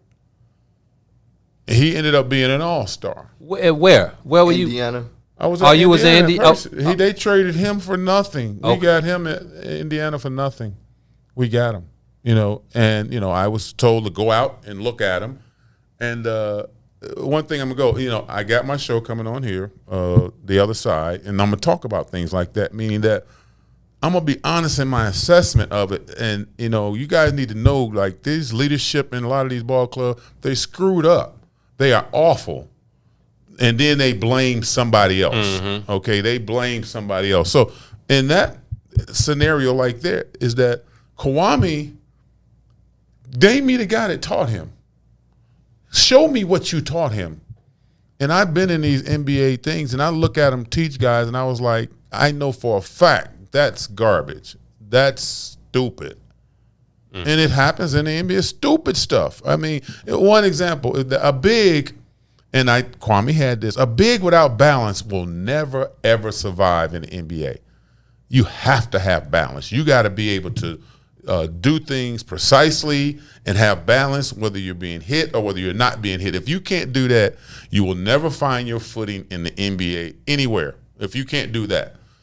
And I look at you trying to teach him how to shoot a hook, and he don't even have balance. How are you going to get where he want to go? Exactly. And I'm saying, we're going to do the drop step. Like, I understand all that crap, but what about before that? Well, how he going to get down there? Exactly. Okay, so, I mean, it's simply put it to you. I have seen those things. So when I look at Kwame and I look at him play, he was put in a bad position from day one. Who taught him? He can't come out of school playing like that and be that bad. He shouldn't. I mean, he might not be a superstar or all-star, but he should not be that bad. Ben Simmons, he come out of college, he can do all that thing. You mean to tell me, hold it, what's his name, the guard playing for the Clippers now? Rondo couldn't hit the side of a backboard when he came into the league. But now, because somebody worked with him and did his thing, by mid-career, Rondo was able to, you can't just leave him. He ain't a killer, but you can't leave him. Just leave him. Yeah. So you mean to tell me Kawhi couldn't be put to a point where he couldn't be a decent post player? Garbage teaching. NBA, a lot of these guys in the front office that get away with murder. Facts, Big Mark. Because I feel like that's the one thing in this whole Kwame Brown fiasco that we never heard. Who were you learning from? Who are you all learning we heard from? Was you a bust. But he addressed it. Yeah, but then you didn't hear that. I mean, we want to dig into it. You didn't hear that from none of the talking heads. You didn't hear from Stephen A. You didn't hear. They went right to the fact that you a bust. Hold it. Why is he a bust? Right. Just don't put it on the kid. Okay, at the end of the day, but just don't put it on the kid. Somebody teach me. Thank you. So we don't raise up enough. I mean, I personally, we don't raise up enough questions about. You guys in the front office, y'all need to be on 1-year contracts or some stuff like that. Because you're not doing your job. If you don't make people better, get rid of them. Just like you do players. Like you got all they boys teaching them how to play and controlling the narrative. And that's what I was going to say, because most of these media people, they work. I mean, they may work for ESPN, but y'all work for the team. I've seen in this business that we've been in for 6 years, being in these clubhouses and being in these around all these people, I've seen 2 people, and I'm going to name them. Gordon Wittenmeyer. Thank you. The best. To the Cubs. Is, bro. He lets the Ricketts ownership have it. And Joe Cowley. And Joe Cowley is the most hated media Bulls beat writer of all time.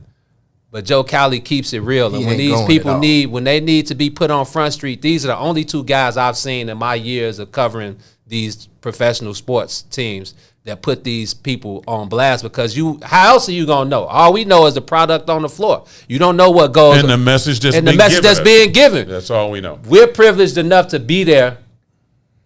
And we're our own bosses, so we can say, we can say what we want. We got a different lane. I'll throw Darnell from the Athletic into that as well. No, Darnell ain't going to, 100%, Mark. I feel like, just look at what's going on here in Chicago with Garth Foreman and John Paxson and how long they were able to keep their jobs without developing players. They didn't have success unless a good player basically fell into their lap. Well, let me call it out. And Pax, his brother and him are, I would call friends of mine.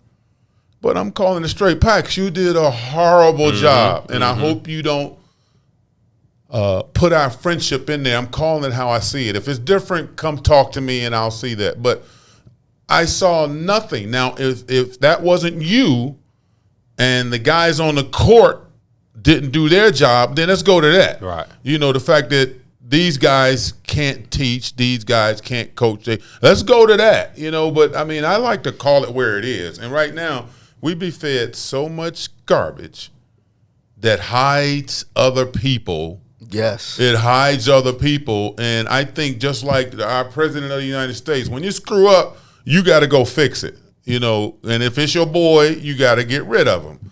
If it's, you got to, because we out here not me, but you got people out here, and it pisses me off, that are paying hard dollars every day to come see something get better, and I had a coach, I'm going to go into this and I'm going to leave. I had a coach who we didn't get along at all, Dick Motta. Dick Motta. But let me tell you about him, though. One thing about him, though, he called it like it should be called. Okay. Meaning that, look, this is the product we putting on the floor. His coaches, everything. I need for him to get better. He can't get off that screen. I can't play him. Derek Harper was one that got caught on every screen in the world. He challenged his coaches like, listen, he got to be able to get off the screen, and that's your job. And he would monitor it day by day. And that's why Dick had success in the NBA. I mean, he won a title, but all his teams was fighting. And that's one thing he did. And I think right now as GMs and as coaches and this thing, they're not held to the standard to make sure that kid is being properly trained and he's getting better. It might be the biggest culprit in the entire NBA unless you come in as a star and learn how to work yourself. Who makes people better now? Have you seen anybody get better but it's already built into them, like a kid in Boston? Jason Tatum. It's built into him. Yep. It's built into him, But let's talk about that other kid that was way down a draft pick that's nice, and then he was here doing nothing, but then all of a sudden he goes to that team. Gafford. Oh, my God. I was going to say that, Gafford, but he was good. Daniel Gafford. The center that Daniel Gafford, yeah. Well, how many that happened to when they leave this team? Oh, all of them. He can't get done overnight, get that good. Somebody touched him and taught him the right things, and he got better. That's clean and clear as day. But we still got this GM and these coaches at this same franchise coaching. So we don't, we get fed the narrative and we don't look at, the things that are directly connected to the betterment of the franchise. Those things are directly connected, man. So, I don't want to get deep on y'all, but see, that's the other side of basketball. That's what we it is coming right on. there. We coming on the other side tomorrow to kick that, man. We're going to come on the other side. These guys are going to be with me, and I'm going to be here, and I want to discuss things. See, you guys understand it enough for me to be able to just tell you, that little deep little thing that is not. They don't want to talk about it. And I'm going to talk about it because I don't care. Yeah. I'm happy where I am, and I feel like if I don't, I'm doing an injustice. Disservice all day. I'm doing an injustice because Kwame Brown got just mishandled. He got mishandled. There's a lot of them that just get mishandled, and they should be paying for that. The franchises, owners, and things like that. You don't get my guys ready, it's you. It's on you, yep. I'm not going to wait no 4 or 5 years. And that 4 or 5 year contract with them, y'all get 2. Get 1, get 2. I'm not giving you no 5-year contract. Not happening. You want these 2? I'll pay you nice. But I can't stay in a hole for 5 and 6 years through my stars, hoping and wishing. Prime time. Exactly. I can't do that anymore. I would change that whole spin. Like you get 2 years. If you don't want it, I'll get somebody to take it. I need that. Hey, these NBA teams better get over here and pay attention to what our man Big Mark is saying. We need that kind of philosophy, up there. So yeah, I've been preaching that for the longest. But I'm a bad guy because I bring things up like that. They don't want to hear that. It's a misnomer. Oh, let's keep him over there. But I'm talking stuff that lines up. If it works, it's good. If it doesn't work, any corporation, whatever corporation, we're changing that. But NBA teams, because there's so much nepotism, there's so much friends, they won't get rid of their guy. Right. Because, whatever. I'm sorry, man. I want to go back to what you were saying real quick about the Jermaine O'Neal trade. Y'all traded him for, I think, Dale Davis. I want to say something like that. Am I right? It was something like that. Dale Davis was a good player. He was an all-star, too. Yeah. So now in Portland, I remember Jermaine O'Neal, all the coaches was like, he just not as good as all the other guys. Yeah, because he was 18 coming into some grown men, thirsty wolves. Y'all picked him up, and right after they picked him up, he turned into it. 7 years in a row all-star. All day. See, this is what I'm saying is that, I'm not trying to give myself credit. I've been taught these things. And when Isaiah told me, I need you to look at him, that's my boy. Donnie Walsh told me to look at him because they're thinking about doing this. And, I might be wrong, but I'm going to give my assessment of it. And when I saw this kid with the feet that he had, the quickness that he had, and the work that he had, I was like, geez, you got a balance issue. You got a leverage issue, understanding where your leverage is, because he didn't know. In the NBA, you got to know where your leverage is. He's 18 years old. And I was like, with the people at his position, and I think Isaiah and Donnie Walsh can verify this, I say, you know what? I think he can be one of the better in this league, and they both laughed at me. Mark, what do you say? I say, listen, you asked me what I think, and when I saw what he had a gorgeous touch, but he just didn't know how to get to where he needed to get to in order to deliver it. He had no idea. They've been teaching him garbage. And we brought him over, and I think he and Al Harrington, we worked every day, all night. He was a good worker. Al Harrington was a good worker, and that was perfect for me because I could put them against each other so they didn't beat me up. 2 high school kids, too. Yeah, and then I had Jonathan Bender. Another high school kid. Who got better. Yeah. But that let me know that where y'all went, the NBA, I think they need to take a long look at these people who are touching their talent. Because, a lot of it's not blooming, when it should bloom. A lot of it's not. I think there'll be better teams out here, and quit hiring your boy unless he know what he doing, because he's your boy. Well, you my boy, I can put you somewhere else, but you ain't touching my players. Right. You can go do something else, but you can't touch my players. And that's so rampant. Mm-hmm. That's rampant in the NBA, man. You all see it all the time. Oh, he getting that. Oh, he gonna follow him, but he ain't done nothing. He can't help you, But that's your boy. He follow you. Hold on, you give me something, 100%. I felt like, and this is before we wrap out, I felt like that with the news that Brad Stevens was leaving the Boston Celtics, only to just go upstairs and be the president of basketball operations. Ainge stepped down. You know what I mean? Danny Ainge stepped down.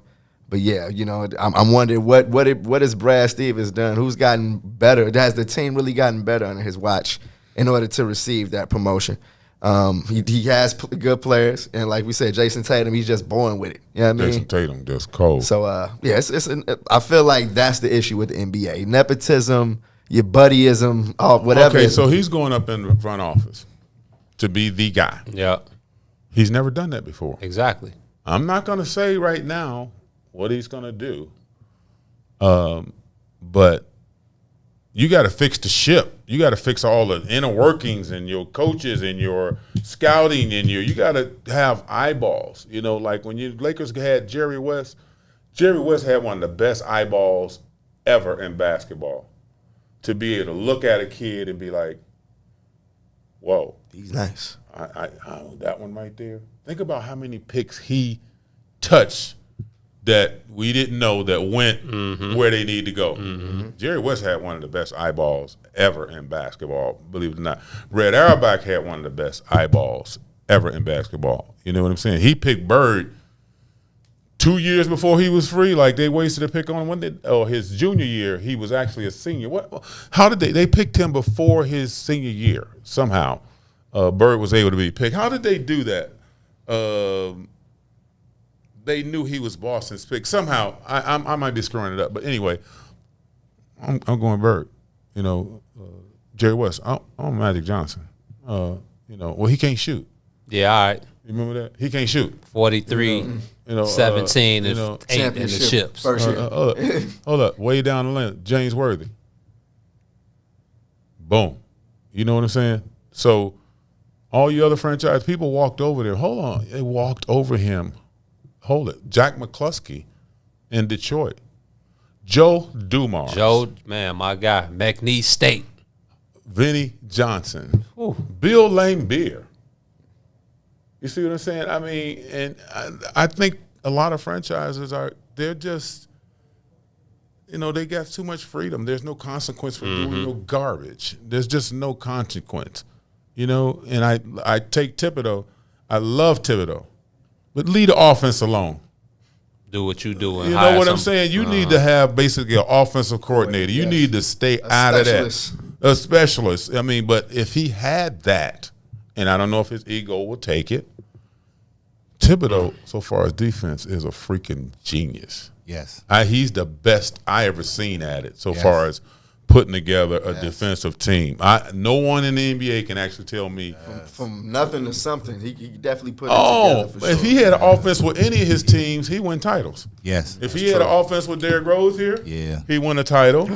Don't get me started on that one, Mark. Sure. All right, I just spent some nights. Nights having nightmares about that one. I gotta have you guys on my show. It's going down.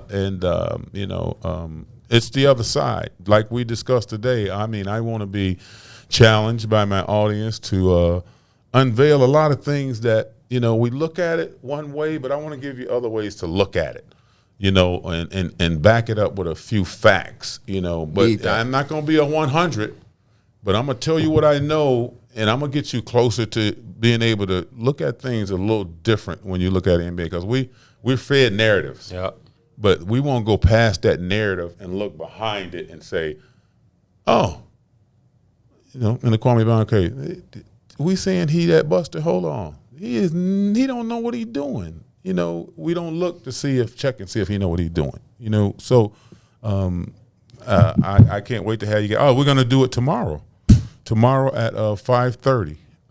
We're going to go on, and I think we're going to probably focus more on the let's see if LeBron goes wayside.